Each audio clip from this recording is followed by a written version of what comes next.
What is up, everyone? My name is Kyle. I am with Danny, and are we going with Creator of This Planet? Have we finalized that? Is that what we settled We're on? still in the works. I mean, we could say it's still in the works, We'll but see. when we workshopped that was the first one that was just like, yeah. But then also that was the quickest one. We're figuring it out. We might be lazy and go with that. We might workshop it some more. Creator But- of This Planet does have a good zing to it. Yeah. It does make me smile when you does. say it. You can't help but just like, yeah, Creator of This You Planet. know what we're talking about. Well, you know it'll be cynical, at least slightly. Something. But positivity is not non-existent. We'll try to make it ironically positive. Yeah. There we go. There you go. So we got some news this week. We got some we talked about it a little bit, but Ike Perlmutter, that situation happened. So we'll talk about that a little bit. We have some good, bad, and uglies to talk about, and our main topic today will be that movie, The Mummy 3. You remember that movie? It's kind of. It was a movie. It was a thing. It happened. You know, we had Jet Li. Jet Li was there. Yeah. Michelle Yeoh was there. Michelle Yeoh. Yeah. Was it Michelle Yeoh? Was she who is she? She's the immortal sorceress lady. Okay. Yeah, it's not a good movie. I had to reread. I even tried to rewatch it, and I was like, no, I can't. I think my parents picked it up on like one of those like early Netflix like bring home kind of things, and I was just like, yeah, this is. I kind of was done when I realized Rachel Weisz was. Once she's out, I'm like, oh.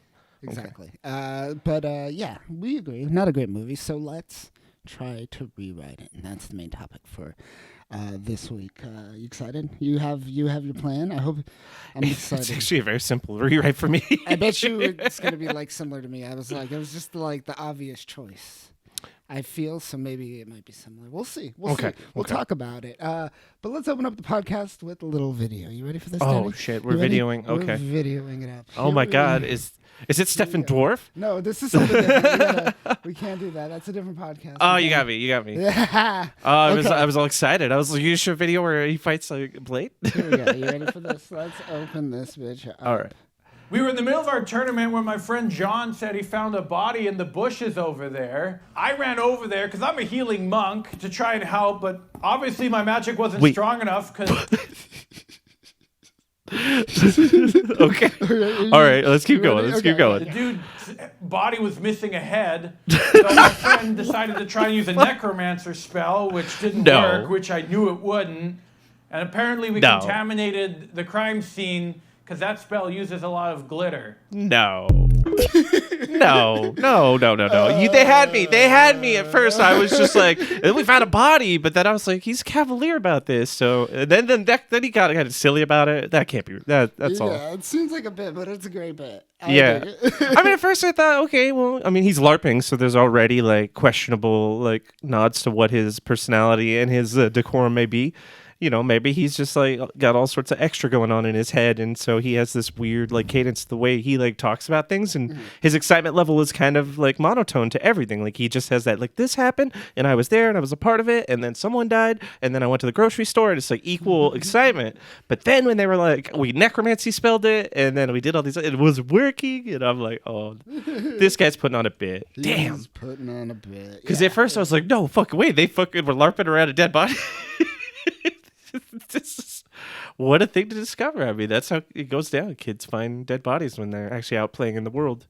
Well, I mean, adults that LARP now because children don't go outside. Children don't. But adults that grass. LARP do. Yeah, that's true. Full circle. True. It's the only way we get outside. It's like, I need some type of way to get some type of social connection. Please, someone just give me an invite to something. This MMO is not paying off on my escapism enough. I need to step it up is what I see when I see adult slaughter. Oh, man. Virtual reality will kill LARPing. Virtual reality, yeah. Good virtual reality. Good virtual reality. But we're not there. Almost. We may never be. Not in our lifetimes, probably, at this point. I know. Because I think we'd just burn out all this money investing in to try to do virtual reality, and the world would go bankrupt.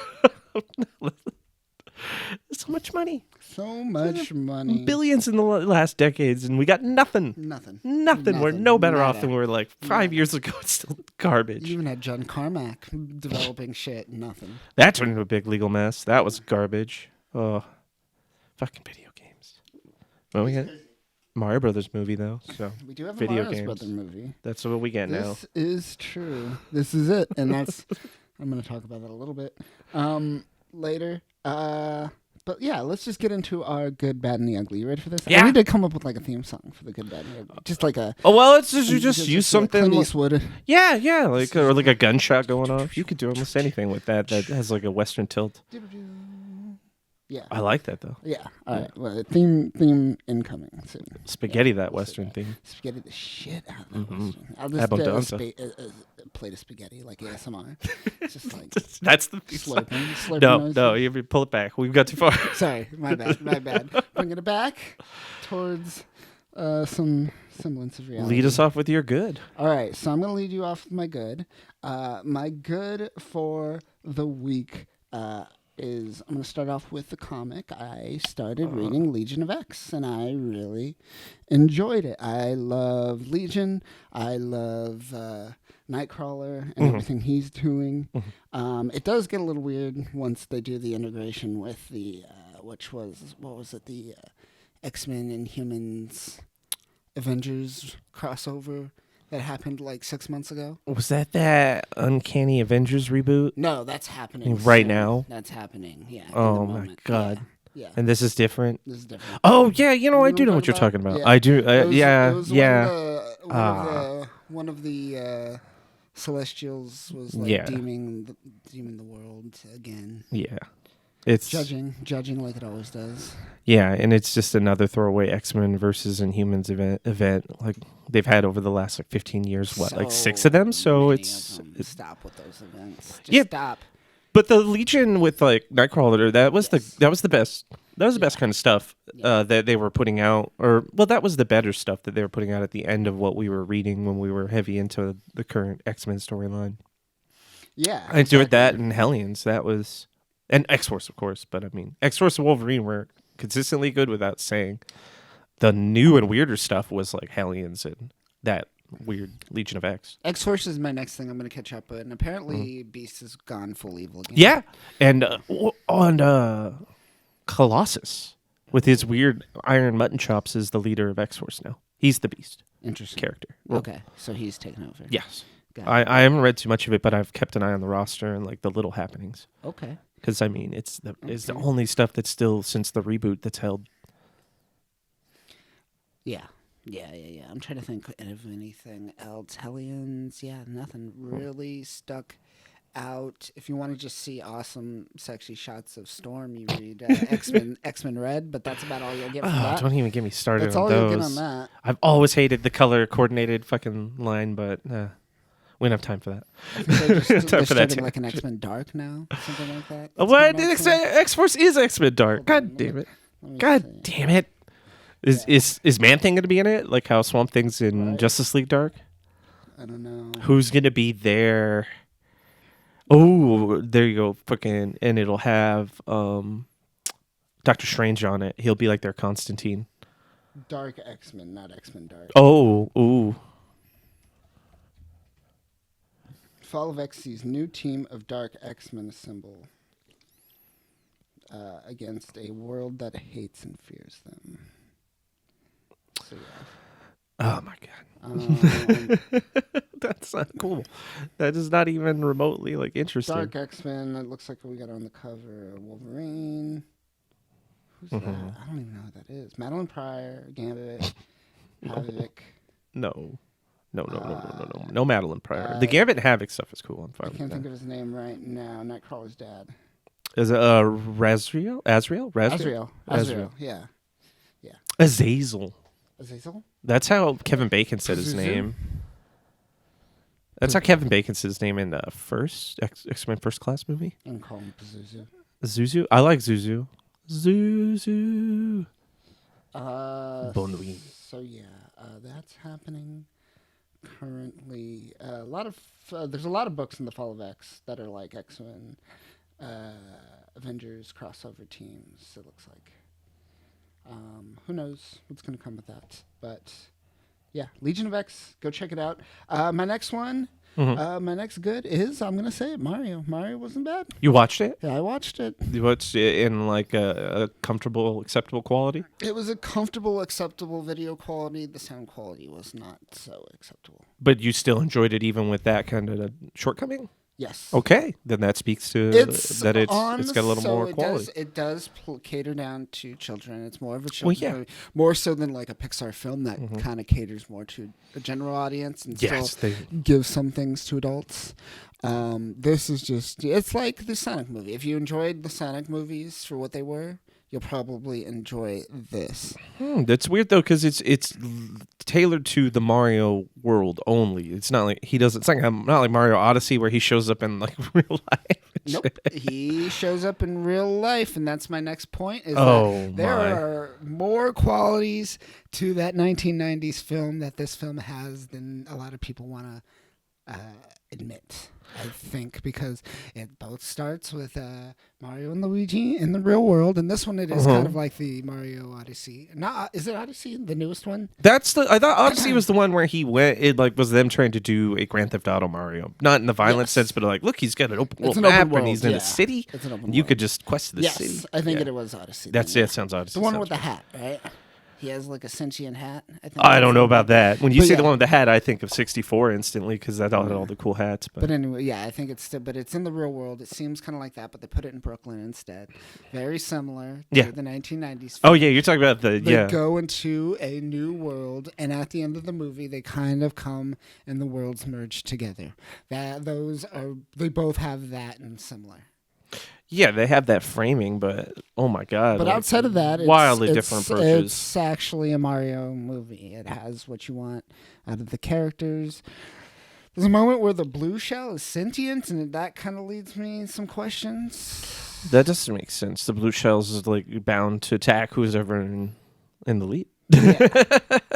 Which it does do. It does do that, but it was sentient before it started its destruction. It attacks. It leads to a lot of questions. Does it die? Does it just commit suicide? Is it like a suicide bomber? Actually, the blue shell just attacks who's ever in front of you and ending at the person in the lead, but it gets other people in the way, right? It doesn't in 64 or does it? The Wii. I can't speak for Double Dash though. Oh, I always thought it like would just get everybody all the way up to the first person. Just the first person. Okay, all right, that's fair. I just remember hearing it coming. Wee, that sound like it was scary. Just like you like lock up. You're like it's coming for. But I'm glad to hear that it's. I don't know. I'm glad to hear it's good, but at the same time, this approach to like franchising video game movies is dangerous, and I'll talk about that when I get to my ugly. I was gonna say that we could talk about it now because that's kind of my lead into like what I would like to point out is that it seems like we're in an era where we've milked the teat that is the comic book movie. Yes. And the era of the video game is upon us. Mm-hmm. If you look, going back from the Sonic movie into Detective Pikachu and how well those did financially, comparatively to the modern hero movies that are coming out, and you scale those, it's night and day.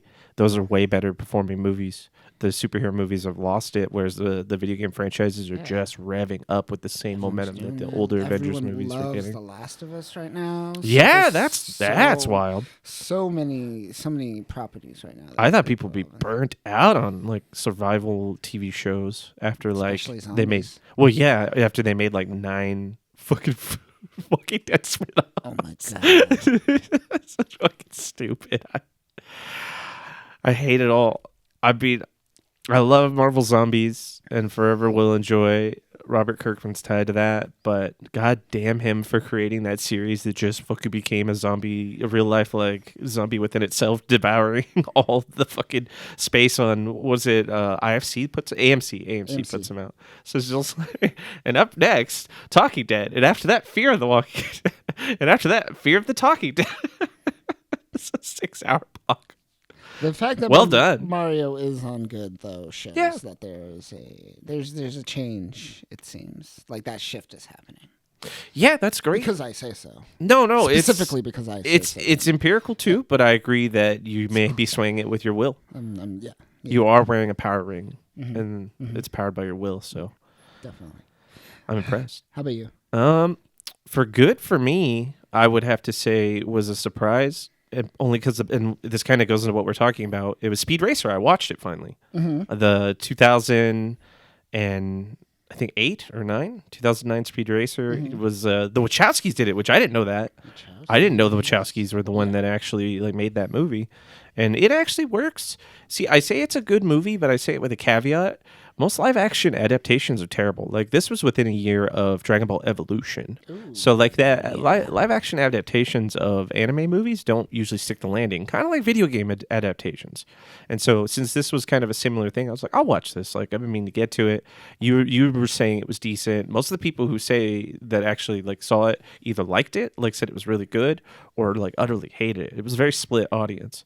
But I actually liked it. It just live action adaptations have such a low bar that because of that, I feel like this movie is almost okay, and I'm almost giving it too much of a nod. Like the Sonic movies, they're good, but are they just good because the video game adaptations are terrible? Like most of them are. I like, think what makes statistically, this is a great adaptation of an anime, not just in the I guess story, but like the edits and the like the visual tone, effects and the vibe, the appearance, and the silliness and the wackiness. Fucking Sin City has that kind of stylized tone that makes it feel like a comic book. This has the stylized tone that makes it feel like a cartoon. The way that they did the visuals, the CG on the cars make them feel more cartoony.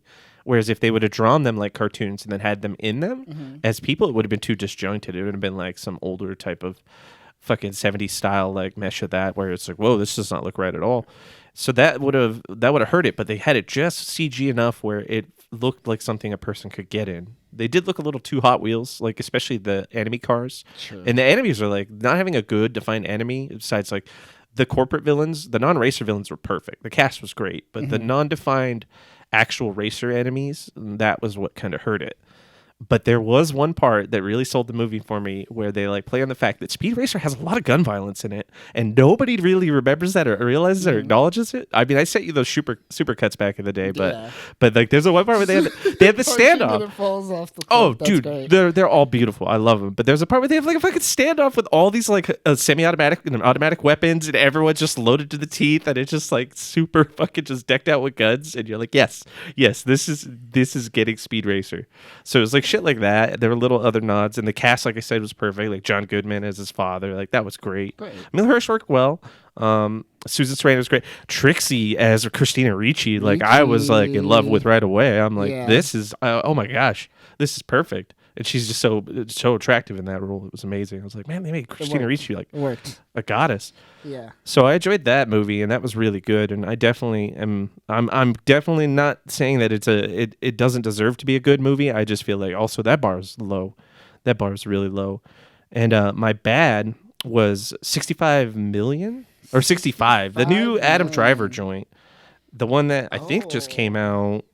Gosh. The dinosaur one? Yeah. The one that essentially this movie is what I want to call like before Earth. There's the movie After Earth, Will Smith and his son, and it's horrible and it's terrible.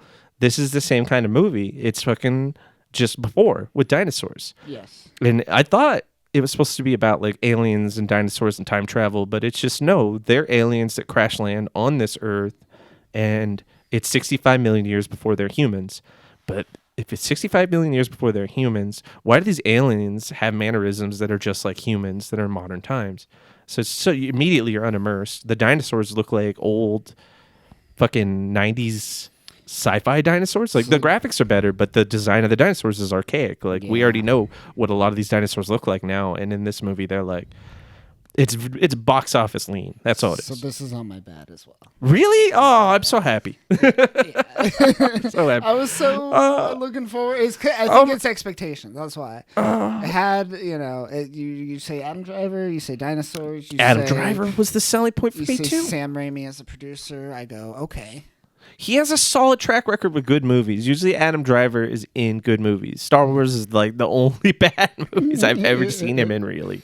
Every time I watch it, it's fun. He's a good actor and he's got good range. So, I like you were saying, like those names will pull you sometimes. But this movie did not work for me. Oh, it was so flat. It was flat. So fucking like so much like After Earth that I was just bored out of my mind. But The one funny part was when she saved that dinosaur and then it ran and then got eaten by all the other tiny dinosaurs. And it just instantly like threw back in her face. And I was like, that's real life. Get used to it. It's like, great. You're learning some sensibility 65 million years before anyone else. But yeah, with the girl. And then it ended with the meteor, and it was like... Adriana Greenblatt plays Toa. It was a very family-oriented sci-fi lob that Adam Driver did for money. And that's it. Directed by Scott Beck and Brian Woods, who did A Quiet Place. We talked about this a while back, I think. Did he direct that? I thought... Oh, yeah. Krasinski wrote it.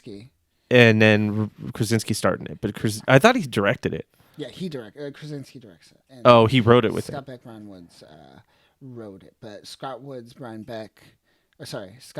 Brian Woods directed and wrote this film. Oh, it's a double. Oh, I see. Yeah, it's a duo. Yeah. Huh. Yeah, unfortunate. But it was. You would think when you talk about dude crashed some planet, it's pretty much Earth's. It's Earth, right? It's like 65 million years ago or something like that. Yeah, it's just that exact period. Then it becomes like most of these Star Wars joints where it's like a kid and a man on an adventure. Yep, and then just some CG mishap happening around the kid as the kid waddles forward through the movie. It's just like you've seen this before. Mm-hmm. You've watched this. You've probably seen this before in some way. Yeah. And you know what? I can suspend disbelief that they have to be able to connect with audience. I can suspend disbelief that they want to use more classical iconography for movies and dinosaurs. That's fine. But an advanced civilization with better weaponry and better technology should be able to breeze through this problem so much easier than it did. It was just so funny. It almost felt like they're just like, look at this tech we have. What do we? Dinosaurs? Oh no! It almost slapsticky. The movie could have been a parody and a Saturday Night, like an SNL skit that went on too long. But it was like, where's the punchline? I feel like they're building up to this punchline. Oh, it's over. Damn. Speaking of punchline that lasted too long, my other bad is the 2015 Muppets that you recently put on the server. Not digging that as much. After I watched the TV show, the Jim Henson Comedy Hour, and then I went back to the newest one that was on ABC. The 30 Rock one, the third, or more like The Office, right? Where they essentially it's like 30 Rock because they're producing the show. It started out kind of not bad. I was like, all right, yeah, this is like 30, like you said, it was like 30 Rock, and then man, it just falls flat. Damn. And these Muppets are, I don't really want to know who's fucking who in the Muppet world. Yeah, they do dramatize it hard. They do dramatize. They make the Kermit Miss Piggy thing. You're just like, man, I don't want to think about divorce. That's so depressing. They're separated, but they still kind of like each other. But they're still kind of it's weird. Will they? Won't they? Kind of situation. But that's what it is. But at the same time, whenever you do will they? Won't they? It always just comes off as you watching a toxic relationship. So you don't want to watch that. Yeah. And. Yeah. Damn. When it originally premiered, I remember it being decent. So I was going to go back. Potential. It definitely starts out not too bad. The original Jim Henson stuff is so good, though. But that Jim Henson. Storytellers, The Hour, the original Muppets series. I'm going to watch Muppets Tonight. I haven't watched that yet. When they had their own talk show during the 90s. You remember that? No, I don't remember that at all. They changed over to a weird kind of almost the Tonight Show style format. Kind of like Jay Leno at that time, where they had the desk and that kind of setup. They almost copied his set in a similar way. It was only 2 seasons, but I remember it would have come out later too, so they aimed at a more mature audience. But I remember I would be up late enough every now and then, and I'd catch it. It was kind of weird. I'm being meaning to just sit through and watch it all, but I do remember a few episodes being like, "Oh, more Muppets." Who was the host? Was it Fozzie? I don't remember. I think Miss Piggy again. Oh, Miss Piggy. I think that's where they take the idea from that Muppets 2015 TV show. I think they just kind of take it from that originally. Got it. Okay. Yeah. But yeah, that's your bad. Oh, all right. Yeah. And what was your bad?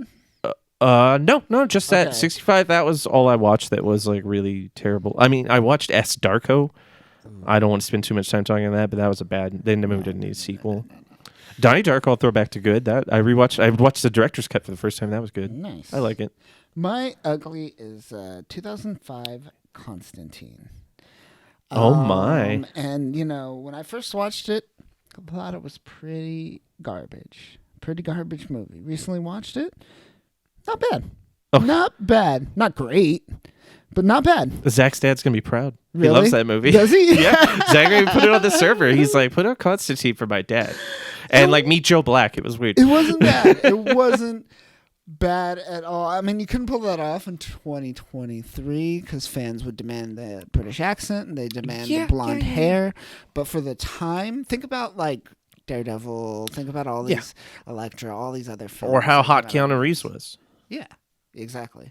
Especially coming off of... Was that coming off of The Matrix? I mean, the franchise was still going hard at the time, so yeah. I think he was in between the second and third movie. But regardless, that movie got made because, like, you know, you're like, hey, we're going to make this, like, kind of weird comic book property. And they're like, but Keanu Reeves is helmed to star. And they're like, okay. That's why, like, people gave a bunch of shit to Scarlett Johansson for the Ghost of Shell movie. But that movie would have never got made without Scarlett Johansson. I don't know what the fucking people are talking about. Yeah, fun fact, John Constantine was originally created by Alan Moore during the DC Comics Swamp Thing. And, you know, Alan Moore being Alan Moore, do you think he put his name on this? I would assume somewhere. Nope. Really? You know Alan Moore. Alan Moore rejects all things because he's so like it exists in the form of a comic. So anything outside of that. Oh, willingly, yeah. No, he wouldn't put his name on it, but I'm sure his name. I thought his name got attributed to him at some point. I think he like the nod, like to the creation of not forces them, but like legally bonds them out of. Because I think you have to agree. Yeah, that's true. Yeah, that's true. If they want to put a nod to you and reference you. Yeah. Exactly. Weird. During filming, Rachel Weisz is in this. I loved Rachel Weisz at the time, coming off of Mummy. This film. Enemy at the Gates? You see her butt? She was super... Oh, Enemy at the Gates. Yeah.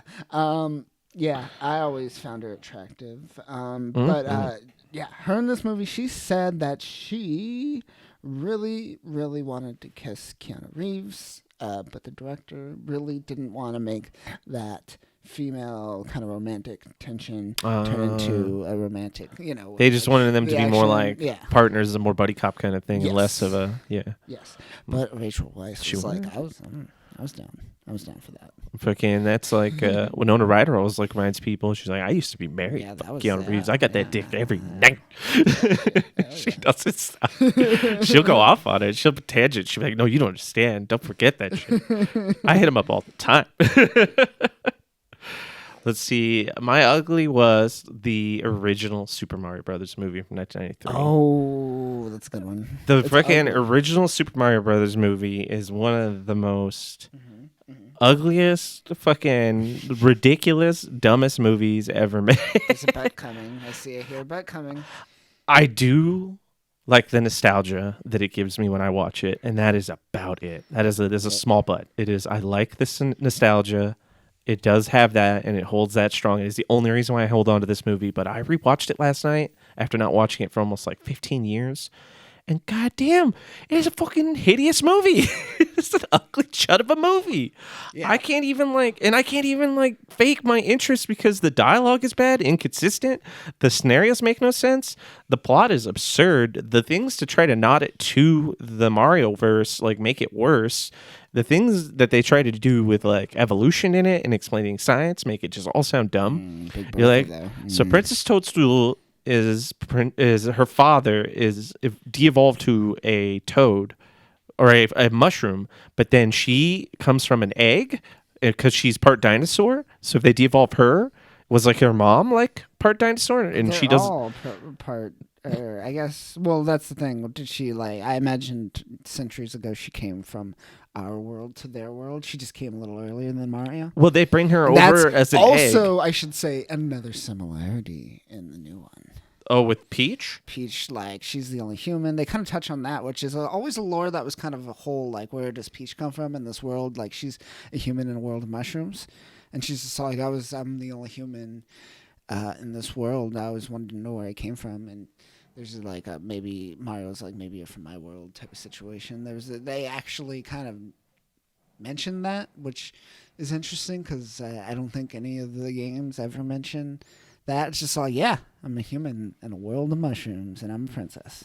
I didn't even think about that. I always assumed there were other people around. You don't think about that. But then you think about all the other people you see, it's like there's like mushroom dudes with little mushroom dudes with mustaches. Mm-hmm. There's just different types of mushroom dudes, but there's never like other people except for there was Daisy and then Peach, because there's two separate people, right? Yeah. So I think they kind of fused them in this, or maybe her mom was Peach. I don't even know anymore. Is that what the? Yeah. Because they don't try to explain any of that shit. They don't mention that. They don't explain that like neither John Leguizamo or Bob Hoskins are fucking Italian. So they just roll with that. Mario. Well, of course, and Luigi Mario. But it was directed by Rocky Morton, and all I could get on him was that he directed a lot of videos for the Tom Tom Club. Yeah, Tom Tom Club, that band, that does that song. Did it. That song, yeah. The one the gang dances to, and fucking It's Always Sunny all the time. But yeah, I don't understand. I don't understand fucking video game movies predominantly. They're terrible. Objectively, like right now, what would you say is your favorite all-time video game movie? Like just number one. Shit, I don't know. I mean, at some point we could. And it's hard. It's hard because they're all really bad. They're all really bad. So you try to think. Like I say, Mortal Kombat for me. I was gonna say Mortal Kombat, right? But even that feels like wrong. Cheesy. There's like a cheesy, like bad element that I'm nodding to in that my love for it. But then you want to say what's the worst video game movie, and that's even harder because they're all so bad. I settle on things like House of the Dead. Or House of the Dead 2, direct-to-video sequel. Those are the worst video game movies. But the best to me, I'm Mortal Kombat, because it's got the right amount of cheesy martial arts and music. Yeah. That music hype. The music, man. Music hit harder than anything in almost any movie at that time for me. Yeah, that was just solid. I had that soundtrack. I was playing that on loop. Oh, yeah, you could. There's like a fucking 2-hour dance mix and shit. Yeah. All that kind of crazy shit. But yeah, Mortal Kombat. That's the best one. Super Mario Brothers, the movie, would be further down that list. I'd put Double Dragon above that. Street Fighter, I'd put above that. Yeah. I'd put Resident Evil 1 and 2 above that. That's easy, but still. You think Resident Evil 1 and 2 go below Mario Brothers? I would say 1 only. 2, I'm not sure. I like 2 better than 1. 2 brought in Jill, Raccoon City. They actually, it felt like Nemesis, 2. Right? Yeah, Nemesis, it felt like 2 and 3, like they crammed it together. But, so Super Mario Bros. Came out in 1993, and after that movie, Nintendo was like, fuck this, fuck Hollywood. And this year, Super Mario Brothers movie comes out. That's 30 years before they decided to get back into the game. I guess what came out first, Super Mario Bros. Or The Wizard? The Wizard. The Wizard, because that's like 89. Right. Okay. So then it had to be after this film where they're just like, fuck this. Okay, check this out. Rocky Morton made another movie later on in, I believe, before, 88, and the movie's called DOA, but it's not the DOA fighting game. It's just another movie starring like Dennis Quaid and Meg Ryan or something like that. And that's... Yeah, Dennis Quaid and Meg Ryan, but it's like that's it. He's got a very short list of movies that he's actually worked on. So this guy was like an unknown. They really budgeted like low. That's why it's an ugly movie. Everything's ugly. The bomb looked right, but everything else looked like garbage. So bad. Toad was just like a vagabond. Yeah, they turned him into a Goomba, and the Goombas didn't even look like Goombas. They just look like absurd. That was so bad. This makes like fucking some sort of like wild approach to like making a movie seem normalized. Like David Lynch when he did Dune. This makes his approach look like kind of normal. Yeah. It's like his Dune approach was more grounded than their approach to Mario. This Dungeons & Dragons movie we talked about last time seemed even more grounded than that. That's funny. I mean, at least all practical effects, but God, they're wild. The new movie has a nod to the Super Mario Bros. Super Show from 89. Yeah, where they sing this. That was better than the fucking. Oh my God, with that wrestler dude who's like the host. I can't remember his name. Lou Albano. Yeah. They fucking swing your arms from side to side. I love that one. Yeah. There's the Mini Bosses, I think, or Game Over, one of those bands that do like video game covers. They do a cover of that. And they're like, do the Mario. That's awesome. I think I know what you're talking about. Yeah. Oof. Might be Game Over. Yeah, it sounds like Game Over. Cool. So let me see. Anything else? Yeah, that's it for me. Yeah, that's an ugly one. That's an ugly one, but it's kind of nostalgic. I kind of like elements of the older film as well, but it is absolute garbage. If you're like a teenager right now, kid, no, you will not find value in this whatsoever. Yeah. The hardest thing was over the years is like those like diehard Nintendo fans were like, no, that movie's fucking great. And I'm just like, come on, man. Get off it. The fungus. No, it's not good. Yeah, no. Not good at all. That's why it's movies like that is why the Sonic movie is so good. It's that. There's your metric. There's your grading curve. Okay. Yeah. That's why the new one's good. The new Mario couldn't be bad. It couldn't. It really couldn't. There's no way. You can't fuck up. But it does seem like it seems like they are making a Donkey Kong movie. Seth Rogen, who plays Donkey Kong, that is in the works currently. So that's what I heard. Yeah. It seems like they're building up to a Super Smash Bros. Which could be good. Which would be interesting. It won't be better than anything Terminal Montage has done, but no, I mean sound-wise probably because that hurts your ears sometimes. But other than that, yeah, you're good. Yeah, you can't beat it. You can't beat it, man. Let's move on to some news. Week, not too bad. We're gonna talk about two topics. Two topics in the news this week. First topic, main topic. Ike Perlmutter is out at Disney. Danny, your favorite producer, executive, suit man, the guy who once said, hey, why do all these reporters at this event get 2 free sodas? They should only get 1 free soda. This dude's a billionaire, by the way. Now, was he the guy that was War Machine in the first Iron Man movie? And then they replaced him with Don Cheadle, right? Yes. I could tell because he looked just like him. Just like according to Perlmutter. Black people look all the same. So. Yeah, he's just like, throw it Don Cheadle. He literally said nobody's gonna notice the difference. And I was like, you're talking about 2 different calibers of actors here, sir. Like, what are you fucking talking about? I mean, he was like wrong, but right. Yeah. And the fact that Don Cheadle was probably the better choice. That's definitely, that was a good call. Good choice. He's also the man that prevented your Black Widow from coming out earlier than it probably should, making it irrelevant by the time it came out.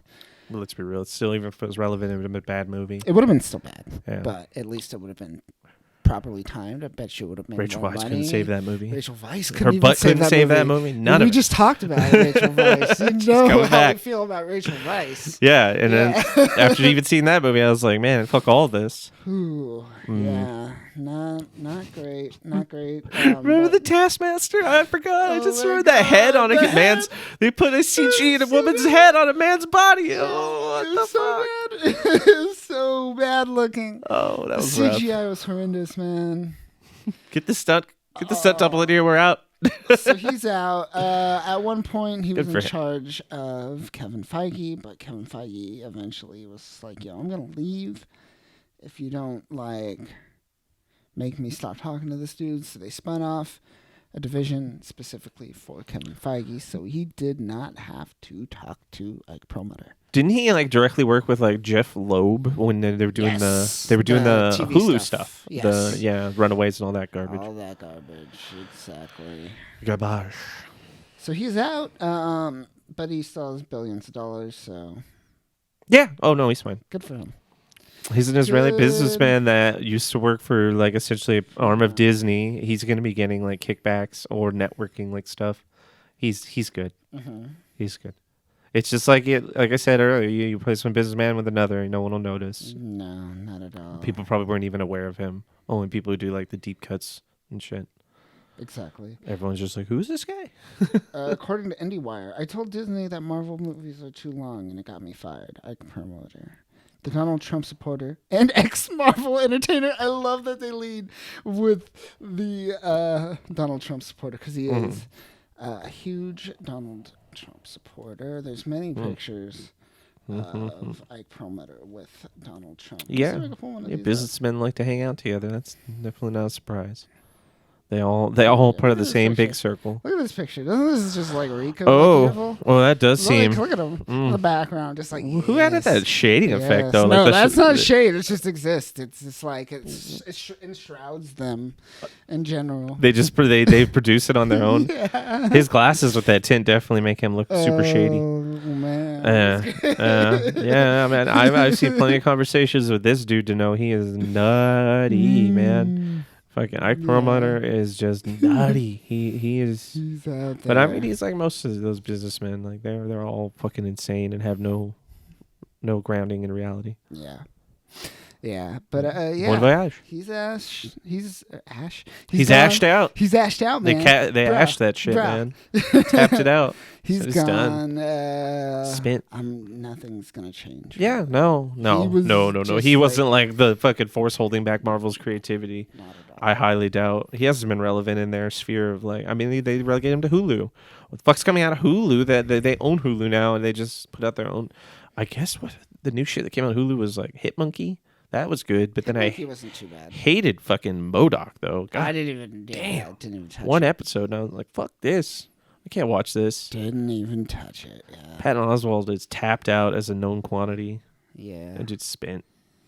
Not good. Yeah. Let's go on to the next topic, which I'm a little mad because if our website was up, this would be our breaking story. But hey, Screen Rant. Yeah. Hulkling and Wiccan cosplay showcases Marvel's ultimate mystic weapon. A gorgeous Hulkling and Wiccan cosplay worn by Never 5 Get and Warpath Dylan, both X-Men podcasters, by the way, highlights the cosmically mystical Excelsior sworn, shielded by Teddy. I didn't understand a lot of that, what I just read. Because I don't know a lot of like Avengers Academy and stuff like that. Oh, yeah. And like Hulkling and like Wiccan's story, which they are a couple, which worked because these two were a couple, so it worked in this photo shoot that I did for them. And Screen Rant picked it up. Super easy. Barely an inconvenience, Danny. Yeah, it was just out of nowhere. That's pretty cool. That's because we used to watch when they would post a lot of their videos about different like movie critiques and stuff like that. Mm-hmm. Though I haven't gone to Screen Rant as much lately, but I enjoy Screen Rant nonetheless. It's kind of clickbait these days, but a little more clickbaity. But, this is more of a call to action to our developers. Yo, Max and Josh, get on this so we could post this.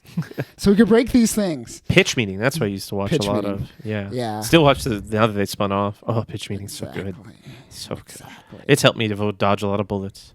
But yeah, if you haven't seen these pictures that I posted for Free Speech Geek and myself, go check them out. They're all over Instagram and Twitter.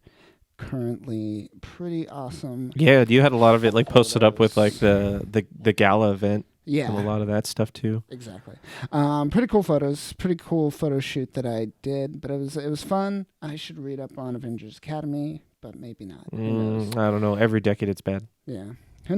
Who knows? But that's it for the news this week. Let's move on to the main subject, Danny. So, The Mummy. Oh, shit. Love that. At first I was like, what news? No, we're done. All right. We are done with the news. That's it.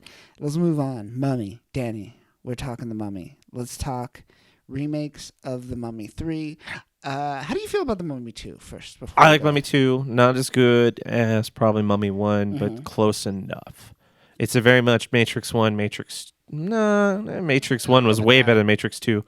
But it's still close. I mean, not to say that both first Mummies were like groundbreaking movies, but they're good. They're fun.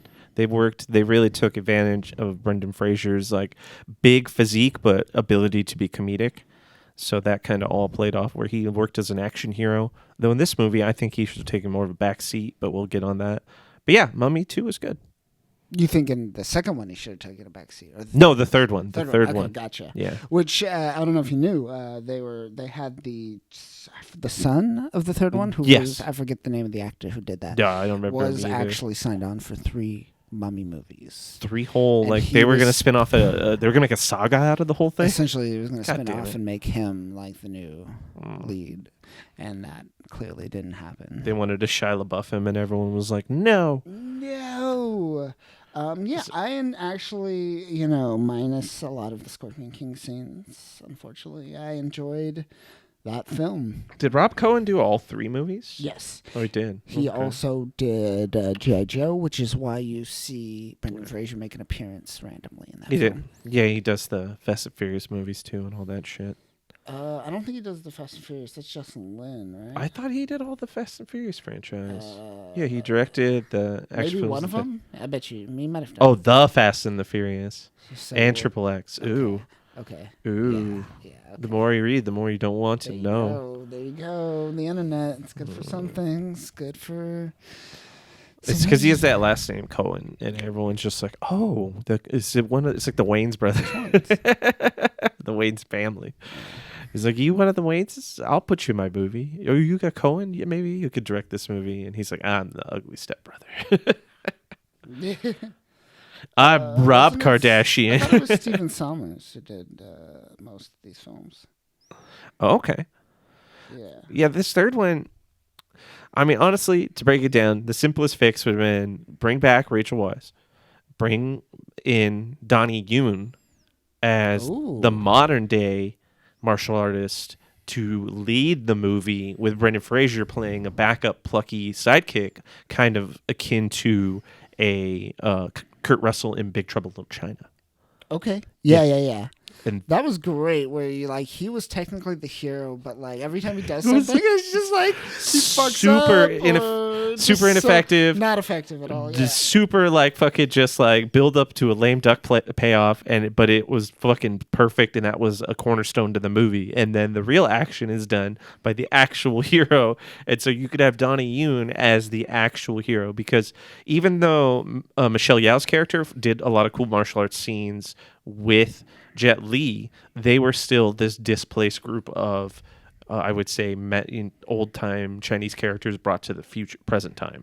So they had this kind of mystical back end to each other, and it was cool that they were clashing and fighting, and they're great. I like them. I wouldn't take them out of the movie. I'd keep them, but I still think that having like a character as like a Chinese like modern-day equivalent to Brendan Fraser's character, like a contrast, would have been great.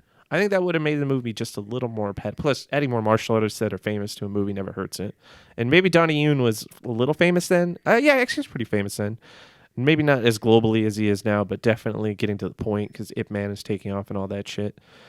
But still, they could have. I think they could have budgeted him in. I think that would have worked. And you got to bring back Rachel. Like without her, it's. Was it Maria Bowl? What was her name? The lady that they recasted her with. I always forget her name. Shit. It's Maria Bello. Maria Bello. I don't recognize her at all. Unfortunately. She doesn't look anything like it, too. It's not even... Yeah.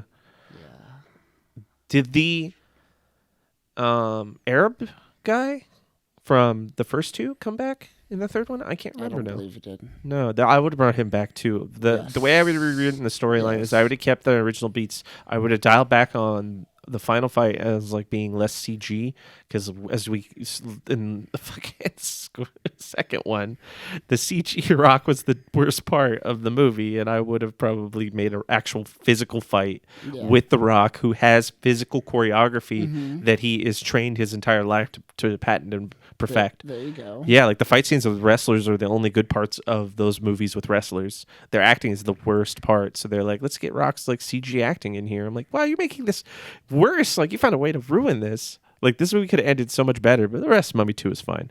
They did the same thing where they made him into like a CG monkey at the end, and it was like, no. If there was like a crazy three-way fight going on between him and Michelle Yeoh, and Donnie Yen was in this, and they were doing all their choreography off of each other, and Brendan Fraser was just trying to get involved but was constantly failing, that would have been fucking a great, like, just polish off to the movie. And I would be like, this is a good trilogy. Now I'm like, I don't even want, it's a duology to me. A duology, yeah. It's like The Matrix. I don't give a shit about the third movie. I know that the second one ends on a cliffhanger, but that's fine. You're cool with it? Yeah. I'll watch Matrix 1 and 2. I will forgive Back to the Future 3 before I forgive the third Mummy. Interesting. Okay. Yeah. Mm-hmm. Yeah, I agree with that one. Arnold Vosloo is the Mummy guy. That's the name of him. No. The guy who was on their team, though, not the actor who played the one who played Leon in one of the Resident Evils. Yes. Yeah. Holy shit. Oded Fair. Yeah. If they would have brought back him, I would have really appreciated that, because he brought like this level of chemistry to their cast when all of them working together. The brother, like, they're back and forth. Like, that was great. That was great. But no, like they did the whole Egyptian approach. So now they're doing it's grounded. The Terracotta Warriors, that kind of mummy that exists. There's other mummies, so they could have done like a saga. I think that would have been dumb, because they already kind of grounded themselves into these like fucking, we're gonna do the same villain twice already. So it's like for them to branch out a different mummy every movie now seems like it's a radical change of what they set forth. But I don't know. I don't know if that movie needed to. They should have been a different one, a different type of mummy. They should have done this as maybe the second movie and then padded it out more. Jackie Chan could have been in it. That would have been dope. Or, yeah, because if it would have been around the time of the second movie, Jackie Chan probably would have totally like jumped on it. He'd have probably been like, yeah, I could see myself in this. And then the third movie, they could have changed it up to a different type of mummy. We could have gone more like, we could have gone like South America and stuff like that. That would have been cool. A lot of the like mummification sacrifices they did. You could open it up. And then if that worked well enough, then fuck it, make the saga. But I don't know. Maybe the best remake of Mummy 3, Kyle, is just not making Mummy 3. You think so? Yeah. Just leaving it as if it never happened before. Yeah. I could see that. You know, the second one was fine. It ended okay. The graphics were terrible, but it was fine for the time. Yeah. Yeah, we could totally just end it there. Yeah. No Scorpion King. No Mummy 3. Fuck, I keep forgetting Scorpion King was a movie. God damn it. Yeah. I just now remembered that the Scorpion King was a movie. And I watched it too. I'm gonna talk about mine. You mentioned at the end about South American Mummy, so that's where I'm going. Oh, okay. In my third film. They're Atlanteans? They are not Atlanteans. They're Aztecs. You said South American Mummy. No, good point. So they're Aztecs, and it's a kind of a alternative history mummy, where essentially Cortez never returned to Spain. Oh, he was actually caught and sacrificed by the Aztecs, and this would be the mummy. And I'm thinking, like, tied into the Fountain of Youth. Yes. Fuck yeah, that's good. That's good. Yes. I like that. And then I was thinking something like a Javier Bardem playing Cortez. Could, but that'd be almost too close to what they did with the Pirates series. So, Yeah. but he was. You're right. I forget about those don't crappy Pirates films. They kind of made him, and that all kind of takes place. I think that his movie is closer to like South America, and like the Bahamas and shit like that. But that would have been good though. I mean, it would have been May 1st, so we would have beat him to that. So technically you would have been on point. And he would have been kind of a unknown actor, or not unknown, but young and upcoming. At the time, or not he still. was still doing only just Spanish films. You could have, you could have put him in this movie for a lot cheaper at that time, so that would have been an easy ad. And even younger Javier Bardem is phenomenal movies. Or the maybe, guy's always had good if acting. not show. him, Gael Garcia Bernal. Oh, I remember him. Which would be good. He plays the werewolf in Werewolf by Night. Ooh. Oh, he does. That's true. Yeah. That's why I recognize him. Okay. Yeah, one of those two would be good. Yeah, so it'd be, and yeah, I would also bring back, I don't know how, but I would want to bring back Arnold Vosloo as the mummy. Okay. Somehow. The third time, he's just like he's all bitter. Make him like a good guy though. Yeah, like, there you go. Put him Maybe that's we'll get the one Middle Eastern dude to tag along on the journey, and somehow he resurrects Arnold Vosloo as the mummy to be a friend to help fight against the Aztecs. The mummy's curse still is active, so he re-gifts him the was it the jars that had, remember, that's how it worked. Yes. Because she was in the train and she's like, take the jar. And they're like, no, don't take the jar. So he'll set him up to be like, take the jar. And then when he does it, fucking, he'll just come out of a box, or they'll have him they'll have a sarcophagus in like a fucking, like a boat somewhere. And the sand will just come up and it'll travel all the way to where they're at. And you'll show it. And he'll be saying, be like, does anyone hear any wind? And all of a sudden, my flesh. It couldn't be as bad as that weird like The Ring versus The Grudge ghost that they did in Japan a few years back. Yeah. Oh man. I would also obviously have Rachel Weisz in it. Yeah, it has to. And I would only make it the kid like 3 years older than the second film. Yeah. I wouldn't make him an adult yet. Okay, I would still keep him a kid, keep that kind of like whimsy to the film. Yeah, watch it and just age him up and make like 5 different actors play him over the saga. That'd be funny. Yeah. I'd dig that. Yeah. I think there's a lot to play with that That's good too. Yeah, I loved. You would think, because especially us would love the whole Chinese terracotta warrior aspect of 3, and Jet Li and all that. But no. Because there's a lot of CG Jet Li. Mm-hmm. There's a lot of like really weird. The zombie or skeleton terracotta warriors seem too much like the ones from the earlier movies, so it just seems they didn't feel like they were trying anything new. They're like, let's just give them a slight palette swap to like something more Chinese and then call it. Right. I'm like, oh, all right, you guys are phoning this in, but you got Jet Li and like you got some like big name actors, and this is it seems like you guys are serious about this, but no. And Brendan Fraser was like one of the weakest characters in the movie. Like, because obviously his son's a young character, but it's like you'd assume that Brendan Fraser would have been funnier because all of his focus was to be serious in that film. The whole film was just so serious, and I was just like, "What's happening? Yeah. What happened to these films? Where's the adventure?" Yes, yeah. Where's the build up, the suspense? Like the other films, like kind of they were almost like such a perfect like mesh of like, okay, there's funny and comedy going on. There's funny stuff and comedy going on, but look at this tension. Look at this like moment where they're like, what's going to happen when they open this? Oh, fuck. Like a dude got covered in acid and melted. Like we saw that movie in theater, me and my parents and my brother on Mother's Day because it came out as like a Mother's Day event where they're like, Mummy's Day this weekend. Go see the movie. I do remember that. Oh, man.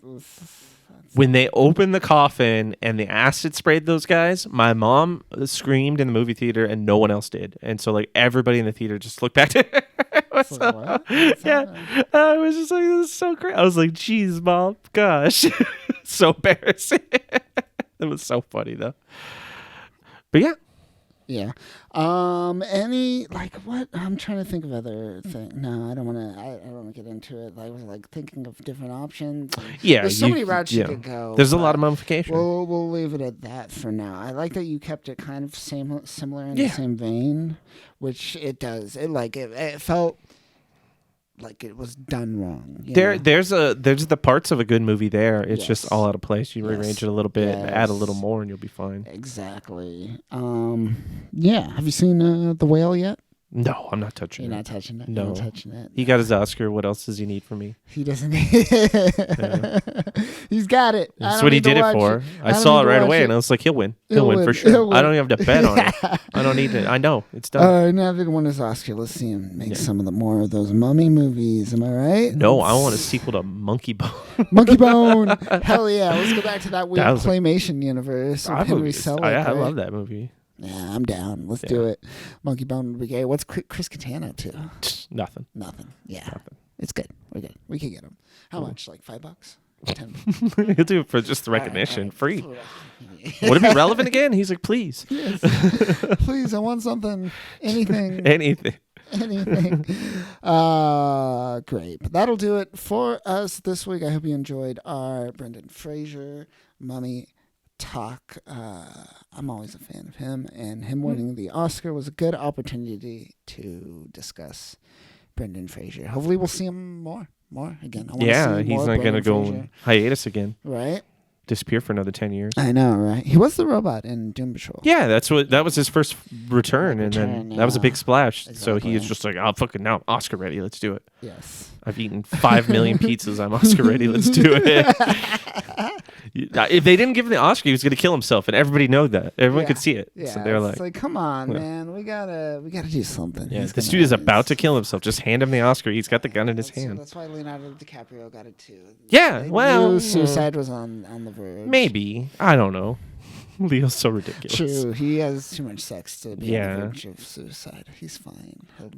He has to fly his jet to like fucking hybrid car unveils to be like, I'm fighting for climate change as I burn this gas. And now you 18-year-old girls come with me onto my jet and let's party.